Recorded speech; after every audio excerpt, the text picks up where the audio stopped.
biotitans sont les plus grosses monstruosités lâchées par les flottes russes lors des invasions planétaires et ne sont utilisés que face aux défenses les plus déterminées. Ce sont des créatures immenses qui surplombent le champ de bataille, hérissées d'épines, de griffes, de tentacules et de bio-armes apocalyptiques. Les biotitans les plus répandus sont les hiérodules et l'énorme hiérophante.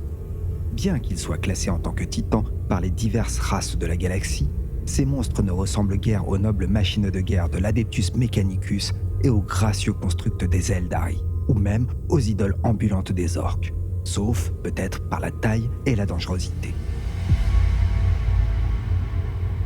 Tout comme les organismes tyrannides, les biotitans sont caractérisés par des adaptations rapides.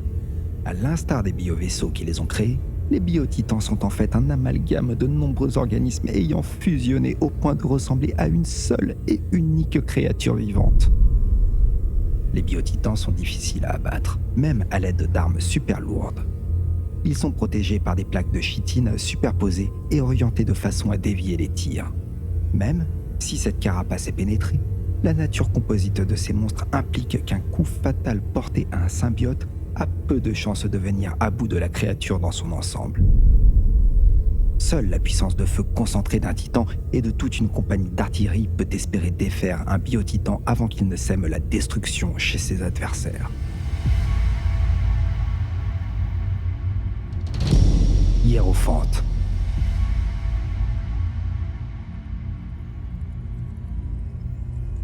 Le biotitan de type hiérophante est une créature immense et hideuse qui domine le champ de bataille avec ses plus de 13 mètres de haut pour un poids de 51 tonnes. Il est hérissé d'épines, de vrilles et d'armes symbiotiques. Elle compte parmi les plus grandes biocréatures jamais rencontrées parmi les essaims des flottes russes, comparable en taille et en puissance à un titan impérial. Une couvée de hiérophantes est invariablement à l'avant-garde d'une attaque tyrannide majeure, avançant à pas de géant, attirant les tirs des armes lourdes ennemies loin des créatures plus modestes et absorbant des dégâts considérables avant de percuter avec une force dévastatrice les lignes ennemies. Le hiérophante est la plus grande créature de choc des tyrannides. En plus des nombreuses griffes et épines acérées qui recouvrent son corps, sa tête et sa queue, le hiérophante est également armé de 2 immenses biocanons. Ces armes symbiotiques sont déclenchées par un choc électrochimique massif de la créature hôte. Réagissant instinctivement, le biocanon symbiotique crache alors une grêle de créatures très corrosives ressemblant à des asticots.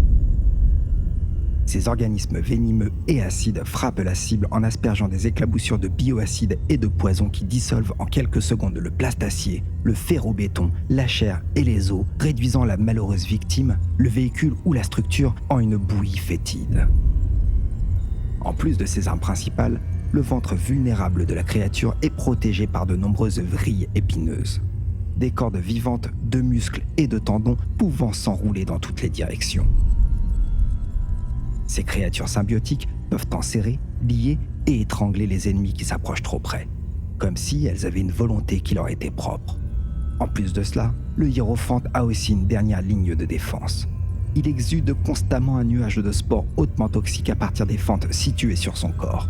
Elles sont mortelles pour toutes les créatures non tyrannides, formant un nuage de vapeur qui se propage autour du hiérophante et qui étouffe et brûle quiconque sans une protection adéquate qui est assez courageux ou insensé pour s'approcher trop près de la créature. Comme tous les tyrannides, le biotitan semble capable de muter rapidement, développant de nouvelles armes et de défense au besoin. D'autres variantes du hiérophante ont été repérées avec d'énormes griffes écrasantes ou de longues lames en forme de faux, avec des grappes en épines et autres bioarmes. Des quelques spécimens des tyrannides lâchés sur Beta Amphélion 4, l'esprit ruche a réussi à faire se multiplier et à développer plusieurs genres de créatures avec une vitesse alarmante, des petits voraces aux gigantesques biotitans. Et bientôt, la lune de la planète fut infestée par toutes les sortes de créatures tyrannides. Les développements de ces grands bioconstructs restent un mystère pour les biologistes de l'Imperium. Combattre ces bêtes de guerre massives nécessite de faire usage de la plus grande puissance de feu disponible. Les plus grosses armes et l'artillerie lourde se sont jusqu'ici avérées les seules mesures efficaces pour détruire ces monstruosités. Hiérodule Faucheur.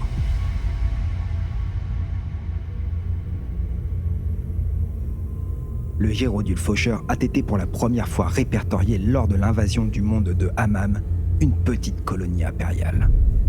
Au cours de la bataille, la garnison de la planète avait mis en place une défense héroïque, mais a finalement été vaincue.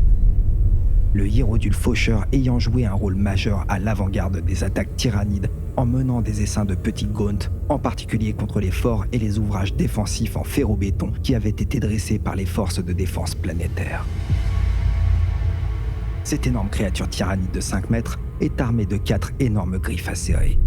Tranchantes comme un rasoir, chacune capable de découper en lambeaux le blindage des chars de combat, et est lourdement protégée par des plaques en chitine d'une épaisseur pouvant atteindre les 30 cm, faisant monter son poids à 14 tonnes. Un hiérodule est beaucoup plus grand qu'un carniflex, constituant une machine à tuer monumentale même selon les standards tyrannides. Après la bataille et l'évacuation du monde d'Hammam qui a suivi, une étude détaillée de la campagne a été menée par des équipes de xénobiologistes qui venaient d'arriver. Après enquête, ils ont convenu que le hiérodule n'a pas agi comme un focalisateur de l'activité de l'esprit ruche ou comme une créature synapse. Toutes les attaques étaient toujours accompagnées par les guerriers tyrannies et les tyrans des ruches qui ont continué à contrôler les actions des créatures inférieures. En plus de ses griffes, le hiérodule Faucheur est aussi porteur d'une créature symbiote qui semble vivre dans son dos et se développe entre les plaques de protection. Cette créature toxique aide la défense de son hôte contre toute attaque, en projetant des giclées acides mutagènes puissants contre tout ennemi qui s'approcherait un peu trop près.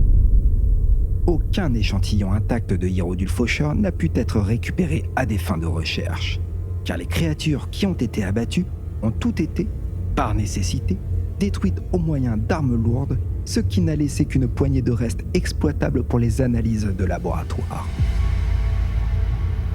Jusqu'à présent, les apparitions des hiérodules Faucheurs restent rares et même dans ces cas-là, elles ont été rencontrées que sur quelques mondes. Mais leur présence sur le champ de bataille s'accroît lentement.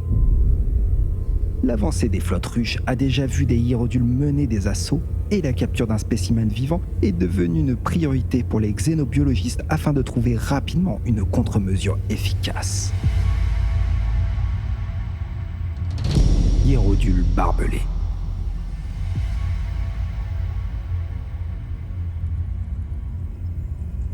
Après la perte d'Hammam, les forces impériales stationnées à proximité ont été évacuées et déplacées vers le système voisin de Moran avec les renforts initialement prévus pour le monde d'Hammam.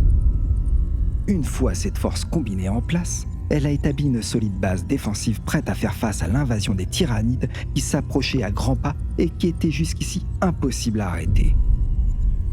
Moran n'a pas attendu longtemps avant que l'assaut ne commence. Les vaisseaux russes se sont rapidement déplacés dans le système et bientôt les nuages se sont assombris tandis que le ciel se remplissait des traînées de feu des spores mycétiques. Les vétérans de la garde impériale qui formaient la colonne vertébrale des nouveaux défenseurs pensaient avoir vu sur Hammam tout ce que les tyrannides pouvaient lancer contre eux. Mais il était vite devenu évident que, tout comme les défenseurs s'étaient préparés à recevoir les tyrannides, l'esprit ruche ne s'était pas non plus reposé sur ses lauriers. À ce moment-là, une nouvelle menace émergea.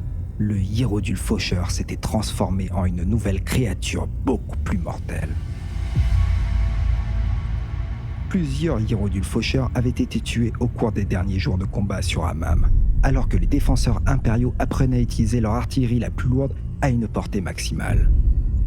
L'esprit ruche avait identifié cette faiblesse et avait réagi avec une rapidité fulgurante, créant une créature encore plus évoluée. Le hiérodule barbelé avait remplacé 2 de ses 4 énormes griffes en forme de faux par une énorme paire de biocanons. La créature acide symbiotique avait disparu et les plaques de blindage chitineuses frontales du hiérodule s'étaient agrandies et épaissies pour une protection accrue.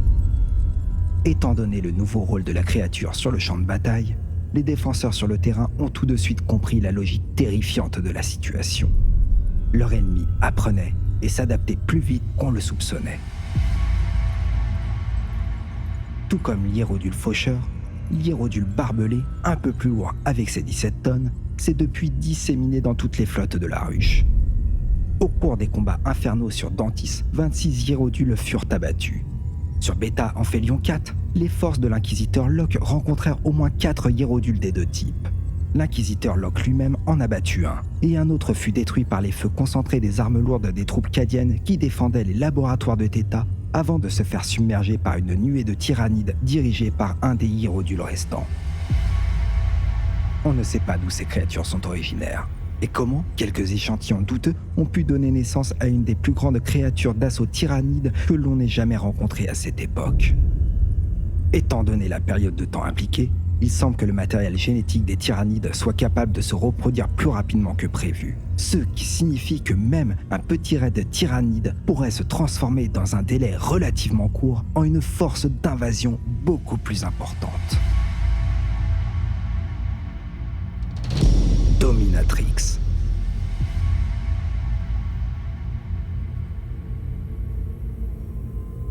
La Dominatrix est une créature tyrannide proprement colossale. Sa simple masse et son arsenal de bio-armes lui permettent de triompher d'un escadron de chars super lourds impériaux. En outre, elle est loin d'être un monstre sans cervelle. Son intelligence vaut celle d'un tyran des ruches, et son niveau d'empathie avec l'esprit ruche dépasse celui de ces puissantes créatures. Tant que les créatures tyrannides mineures se trouvent près d'une dominatrix, elles deviennent des extensions de sa volonté. Une nuée dirigée par une dominatrix œuvre donc avec une efficacité et un génie tactique incomparables. Ces créatures sont extrêmement rares et ne sont présentes qu'au sein des essaims les plus avancés, ce qui est une chance pour leur ennemi, car la destruction marche toujours dans leurs pas.